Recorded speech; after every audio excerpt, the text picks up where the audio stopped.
सब खां पहिरीं तो शुक्रगुज़ार आहियां अदील ऐं अज़म जो really thank you very much. ऐं माज़रत सां त सुहेल जे ॿिनि प्रोग्राम्स में कोन अची सघियुसि। हिकिड़ो प्रेस क्लब हैदराबाद वारी प्रोग्राम असांखे उन में मुंहिंजी गैरहाज़िरी रही ऐं उन लाइ पंहिंजो पाण खे शर्मिंदा महसूसु कयां थो। मूं कुझु सोचियो ॿियो हो, पर तकरीर जे हवाले सां कंहिं बि शख़्सियत ते ॻाल्हाइणो बि ॾाढो ॾुखियो हूंदो आहे ऐं वरी शख़्सियत जेकॾहिं जामे हुजे ऐं हिकिड़ी सॉलिड पर्सनैलिटी हुजे ऐं उन जो पीउ रशीद अबड़े जहिड़ो पीउ हुजे त पोइ ॻाल्हाइणु ॾाढो मुश्किल थी थो पए। मूंखे काफ़ी साल पहिरीं जॾहिं मुंहिंजे बाबा जी वफ़ात थी हुई त जेको मूंखे पहिरियों ताज़ियती ख़त जेको मिलियो सो मूंखे साईं रशीद साहिब जो मिलियो। ऐं रशीद साहिबु आऊं तव्हां सां दिलि जे गहराइनि सां ताज़ियत कयां थो।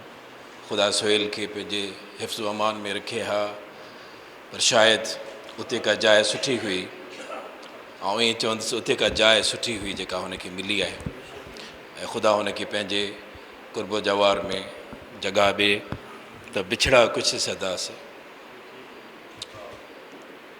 बिछड़ा कुछ सदा से कि रुत ही बदल गई, वो एक शख्स सारे शहर को वीरान कर गया।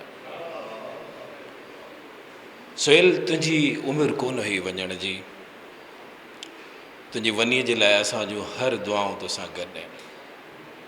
ही मोहबतूं शफ़क़तूं तुंहिंजे बाबा जूं दुआऊं तोसां गॾु आहिनि, तुंहिंजे वञी सां गॾु आहिनि, तुंहिंजे बचनि सां गॾु आहिनि। मां ॾाढो सेंसिटिव हूंदो आहियां इन्हनि मामलनि में जॾहिं मूंखे कंहिं अहिड़े मौज़ूअ ते ॻाल्हाइणो पवंदो आहे जंहिंमें मूंखे तकलीफ़ जो अहसासु ज़्यादा थींदो हुजे। हिन बिरशाह जे शहर में सुहेल सां मुंहिंजा काफ़ी ॾींहं शामूं गुज़रियूं। रेडियो पाकिस्तान बिरशाह FM 93.5 ते जेकर मूंखे आंदो त सुहेल आंदो ऐं दानिश खे यादि हूंदो उहे ॾींहं उहे रातियूं त कल उसकी आंख ने क्या ज़िंदा गुफ्तगू की थी। साकिब मूंखे यादि आहे, कल उसकी आंख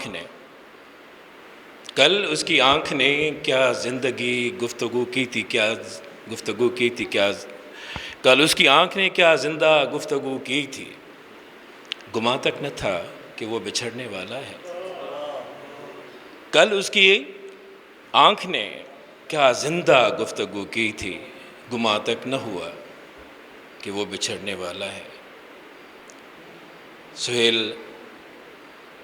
जॾहिं आउं हींअर कराची मां आयुसि पे, मूंखे इहो एज़ाज़ु आहे त आउं कराची खां वरी हिते जॾहिं आयुसि पे मूंखे मूं सोचियो पिए त मूंखे छा ॻाल्हाइणो आहे सुहेल ते, त मूं सोचियो त छो न सुहेल जे लफ़्ज़ जी माना ॾिसजे। तव्हांखे हैरत थींदी त सुहेल जे लफ़्ज़ जी माना आहे सितारो। ईअं आहे साकिब, स्टार, ऐं उहो ज़िंदा स्टार आहे। साईं वफ़ा साईं वारी ॻाल्हि त सुहेल आहे, रशीद साईं सुहेल आहे, असांजे दिलनि में, असांजे ज़हननि में, असांजे मोहबतुनि में शामिल आहे, रहंदो। हिकिड़ो ख़ूबसूरत शेर आहे त मौत उसकी है, मौत उसकी है, करे जिसका ज़माना अफसोस। मौत उसकी है, करे जिसका ज़माना अफसोस। यूं तो दुनिया में सभी आए हैं मरने के लिए, we are to die, we will die, definitely will die. So there is no time, Saqib, there is no time to die, we will die, certainly we will die. एक दिन है जब हम यहाँ नहीं होंगे, तो क्या आप भुला देंगे, क्या वो मोहब्बतें आप भुला देंगे, क्या वो लफ्ज़ आप भुला देंगे? नहीं भुला सकते। सुहेल असीं तोखे विसारे नथा सघूं, असां सां मजबूरी आहे, हीअ मजबूरी आहे, पर इहा मजबूरी तूं असांखे पाण ॾेई वई, एॾी मोहबत ॾेई वई जो हाणे असां तोखे विसारण जो त सोचे बि नथा सघूं। साकिब आहे, शकील आहे, अदील आहे, साईं जो वालिद साहिबु आहे, ऐं असांजी हालात जो हिकिड़ो विरसो आहे, आर्ट जो, कल्चर जो, शाइरीअ जो। ऐं मूंखे ॾाढी तकलीफ़ थी थिए, हाणे मूंखे चूड़े वारो शहर केरु ॿुधाईंदो। जॾहिं बि सुहेल ईंदो, जॾहिं बि जामशेर ईंदो, जॾहिं मूं वटि नवाबशाह में ईंदो, हिकिड़ो दफ़ो जॾहिं वाइस चांसलर लाड़काणे में तो मूं चयोमांसि मुंहिंजो हीअं कर, मूंखे सभिनी फरमाइश कई त चूड़े वारो शहर ॿुधाए असांखे। चईं आउं परे आहियां। त असां मोबाइल खोले छॾी हुई ऐं उहो माइक ते रखी ऐं असां जॾहिं शहर चूड़े वारो शहर जॾहिं काए तमामु यूनिवर्सिटी ऐं मेडिकल यूनिवर्सिटी लाड़काणे जे शागिर्दनि सुहेल जो आवाज़ु ॿुधो। सचमुच अॼु ॾींहं ताईं मूंखां पुछंदा आहिनि सुहेल किथे आहे, साईं चूड़े वारो किथे आहे, सुहेल चूड़े वारो। अॼु लक़ब ॾियूं था सुहेल खे। तव्हां जेकॾहिं इन ते मूंसां कयो था इतफ़ाक़, अचो त सुहेल खे हिकिड़ो नालो ॾियूं त सुहेल चूड़े वारो। साकी साहब तो हो, साकी साहब तो हो, ही वॉज, लेकिन अगर सुहेल आए तो सुहेल चूड़े वारो। कौन कहता है कि लोग मर जाते हैं? कौन कहता है कि लोग मर जाते हैं? वो तो जीते जी उदास कर जाते हैं। ये वो लोग हैं, ही उहे माण्हू आहिनि जेके जीते जी मोहबतुनि जा रस्ता एॾा खोले वेंदा आहिनि जो असां वटि ॿियो रस्तो ॿियो बचंदो ई कोन्हे। ऐं अॼु हुन ते कुझु बि नथो ॻाल्हायां, कुझु चंद शेयर उन सॼे पर्सपेक्टिव में तव्हां ताईं पहुचाइण जी कोशिशि कयां थो। हिकिड़ो ॿियो ख़ूबसूरत शेयर असांखे, लोग अच्छे हैं बहुत, साकिब, लोग अच्छे हैं बहुत, दिल में उतर जाते हैं। लोग अच्छे हैं बहुत, दिल में उतर जाते हैं। एक बुराई है तो बस वो ये कि मर जाते हैं।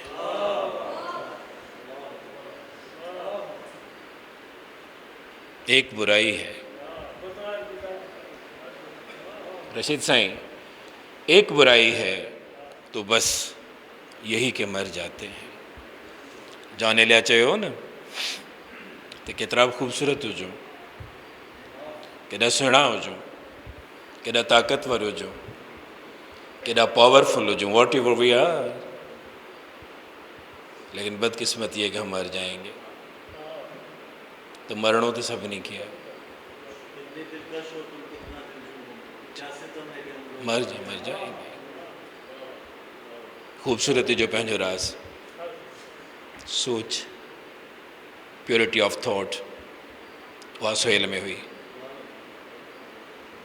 सोच जो अंदाज़ सुहेल जो इंतिहाई डिफरेंट हूंदो। काफ़ी माण्हुनि में इहे शयूं घटि हूंदियूं आहिनि, शाइर त सभु हूंदा आहिनि, लेकिन सुहेल में जेका प्योरिटी ऑफ थॉट हूंदी हुई, जेका हुन में सच्चाई हूंदी हुई, अगर शख्सियत ते ॻाल्हाइजे त हुन जी पर्सनैलिटी में कूड़ कोन हो।